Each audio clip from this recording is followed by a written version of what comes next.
పెద్దల మాటలు కేవలం నీతి బోధనలే మాత్రమే కాకుండా వీటిని అనుసరించటము ద్వారా వ్యక్తిగత మరియు సామాజిక సామరస్యాన్ని సాధించవచ్చు. అలాంటి పెద్దలు చెప్పినటువంటి కొన్ని మాటలు మనం ఈరోజు విందాము. సహనానికి పర్యాయపదం అమ్మ. భక్తి సంకీర్తన గావించు భక్తజనులు ఐహిక ఆముష్మిక ఆనందములు పొందుదురు. దేవదేవుని కీర్తిస్తే చాలు, కోరికలన్నీ తీరిపోతాయి.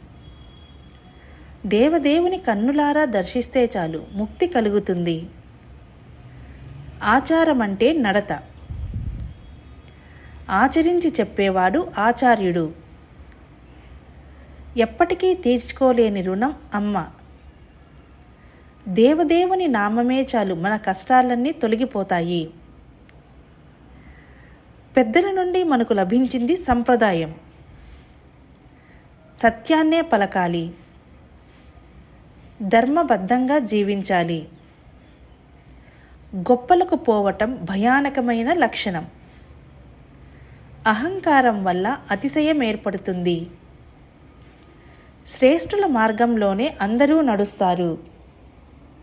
మనిషి పరులు చేసిన ఉపకారాన్ని ఎప్పుడూ మరువరాదు.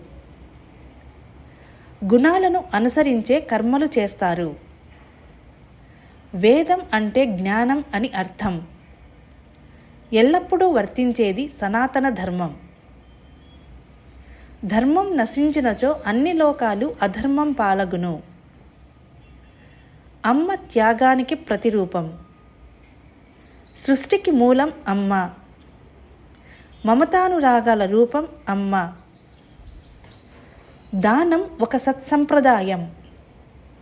ప్రతిరోజు ప్రాతకాలంలో నిద్ర లేవాలి. తన కోపమే తన శత్రువు. భావశుద్ధియే జ్ఞానసిద్ధి. ఈ ప్రపంచమంతా ఓర్పు మీద ఆధారపడి ఉంది. అన్నింటినీ వదిలిపెట్టి భగవంతుని శరణు కోరు. కామక్రోధాలు మోక్ష మార్గానికి శత్రువులు.